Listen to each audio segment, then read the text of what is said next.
Olá, irmãos. Saúdo cada um de vocês com a graça e a paz de nosso Senhor Jesus Cristo. Amém? Meu nome é Miriam Anitta. Eu estou aqui para ler um texto da irmã Marisa Vieira. A irmã Marisa Vieira chama-se Marisa Janaína Costa Vieira. Ela é graduada em Missões e missionária da Junta de Missões Nacionais. Ela mora em Goianésia, Goiás. E ela escreveu um texto chamado Na Companhia do Senhor. Esse texto foi escrito para o Manancial, que é uma publicação diária produzida pela União Feminina Missionária Batista do Brasil, que oferece meditações baseadas na Bíblia, que é a palavra de Deus. Ora, a irmã Marisa não pediu minha ajuda e eu tampouco a ajudei.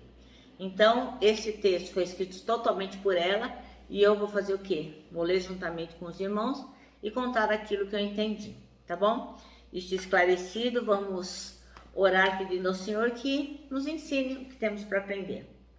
Senhor Jesus, nós te agradecemos mais uma vez pelo privilégio de podermos manusear a tua palavra, aprender dela, poder compartilhar. Obrigada, Senhor, pela liberdade religiosa que temos em nosso país e que nós cristãos possamos realmente aproveitá-la. Pedimos que tu estejas conosco no nosso devocional de hoje, para que a gente possa aprender e colocar em prática aquilo que o Senhor tem para nós. É em teu nome, Jesus Cristo, que oramos. Amém. Bom, irmãos, o nosso texto hoje é bem pequenininho. Está em Lucas, capítulo 2, versículos 36 ao 38. E diz assim, a profecia de Ana. A profetisa Ana, filha de Fanuel, da tribo de Azer, também estava no templo. Era muito idosa e havia perdido o marido depois de 7 anos de casados. E vivia como viúva até os 84 anos. Nunca deixava o templo, adorando a Deus dia e noite em jejum e oração. Chegou ali naquele momento e começou a louvar a Deus, falava a respeito da criança a todos que esperavam a redenção de Jerusalém. Então, ela estava ali falando de Jesus, né? Bom, nosso texto chama-se Na Companhia do Senhor, e o versículo escolhido pela irmã Marisa é o 37, que diz: Então permanecera viúva até a idade de 84 anos. Nunca deixava o templo, adorava a Deus, jejuando e orando dia e noite. Ora, irmãos, Ana era uma profetisa. Ela tinha ficado viúva cedo, né? Porque ela só viveu 7 anos com o marido dela. E eu imagino que naquela época o pessoal casava bem cedo, né? Então, ela realmente aproveitou muito pouco da vida matrimonial, né? Porque 7 anos é quando a gente tá começando a entender e a conseguir levar o lar adiante de forma mais ponderada. Que a gente passa um tempão, né? Tentando aprender a lidar com uma outra pessoa, com os desejos dela, compartilhar as coisas.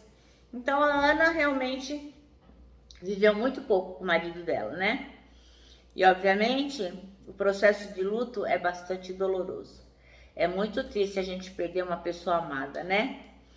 Mas eu imagino que quando o Senhor colocou nesse dia 11 de outubro esta mensagem, ele deve estar querendo tocar no coração de alguém, de alguma dessas pessoas que estão nos ouvindo. E hoje eu encontrei uma pessoa muito amada e ela tá triste, tá passando por dificuldades no seu casamento e acaba vivendo o luto de não conseguir fazer com que as coisas aconteçam do jeito que ela gostaria que acontecesse. Então eu quero que você, minha irmã, que está passando por dificuldades, você, meu irmão, minha irmã, que está vivendo luto por qualquer coisa, por qualquer situação, ou porque perdeu alguém amado, ou porque perdeu a oportunidade de ser feliz em determinado momento, que você decida viver, né? Mesmo sem aquela pessoa amada, mesmo que aquela situação não dê certo, mesmo que as coisas não estejam acontecendo do jeito que você gostaria que acontecesse, que você aprenda com Ana a decisão de seguir em frente. e de viver e de confiar, né, que o Senhor está com você e estará sempre. Então, a decisão de Ana, dessa Ana aqui, para lidar com o seu luto, foi estar com Deus. Ela poderia ter vivido a vida de qualquer outra forma, mas ela escolheu ficar no templo, servindo a Deus e ali orando e jejuando.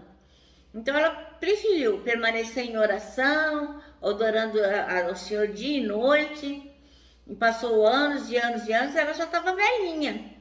E ela continuava ali com o seu propósito, sem nunca desistir. E olha só que privilégio que ela teve, né? Ela acabou vendo o bebezinho Jesus Cristo. E ela anunciou a chegada dele a todos os que estavam esperando a redenção em Jerusalém. Então tem um grande escritor, C.S. Lewis, que chama isso de lei da ondulação, né? É como a vida da gente, é como se a vida da gente fosse como aquela linha, né, da UTI que monitora o coração, né? Então ele chama lei da ondulação, que a vida tem o quê?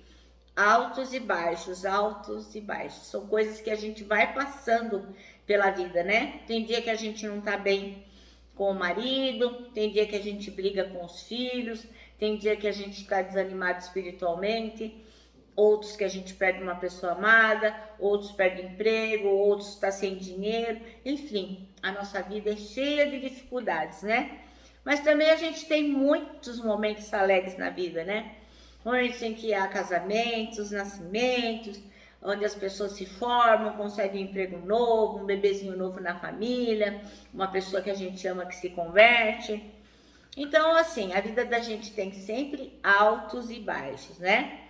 Então, a gente vive momentos de alegria e momentos de tristeza, né? E a gente, todo mundo, nós todos estamos sujeitos a essas adversidades e a forma como a gente vai lidar com isso fará toda a diferença. Então, não é o que nos acontece, é o que nós fazemos com aquilo que nos acontece, né? Então, às vezes, a pessoa faz uma malcriação tão grande com a gente, e a gente pode escolher ficar magoado a vida inteira, ou superar aquilo, orar pela pessoa e vencer aquele momento. Então, nós temos que aprender com a Ana a lidar com as adversidades na companhia do Senhor. Sempre ligados ao Senhor Jesus, entregando a Ele tudo em adoração, tudo em oração, dizendo, olha, Senhor, eu estou com esse problema, mas eu coloco nas tuas mãos. Em Deus ainda a gente pode ser testemunha do seu poder e da sua graça, assim como Ana foi. Ela teve o privilégio, ela ficou anos e anos e anos lá no templo, adorando e orando e jejuando, e certamente não viu nada. Mas teve o momento certo em que ela conheceu o Senhor Jesus. Então, assim, nós temos que nos dispormos, ficar na presença do Senhor, e nós certamente veremos o seu poder e a sua graça, assim como Ana viu. Em Deus, a gente pode contemplar a vida, a gente pode voltar a sorrir, mesmo que a gente ache que as coisas estão difíceis, nubladas e que está difícil de aparecer uma luz no fim do túnel. Em Deus, a gente com certeza vai contemplar a luz da aurora novamente. Então você tem que escolher, meu irmão, faça essa escolha e lidar com a sua dor, com a sua tristeza, com a sua dificuldade, lidar com isso tudo em Deus, porque a presença dele vai nos preencher com sua graça, e como o apóstolo Paulo diz, né? A graça do Senhor vai nos bastar. Você tem que acreditar nisso. É por isso, meus irmãos, que a gente não pode abrir mão de estar na companhia do Senhor. O nosso manancial termina assim, ó. Devemos lidar com as adversidades na companhia do Senhor, entregando-nos a Ele em oração e em adoração. Amém? Bom, eu me despeço aqui com o meu abraço fraternal e diário de Ursa. Lembrando que tanta coisa cabe num abraço. Ó, irmãos, parece um laço. Quero que os irmãos também se lembrem isso que é tão fundamental para a nossa vida, que está lá em Isaías 40:31, né? Que aqueles que esperam no Senhor, ó, terão as suas forças renovadas e, lógico, não sairão da companhia do Senhor. Amém? Bom, meus irmãos, eu fico aqui com a minha palavra de ordem, que é gratidão.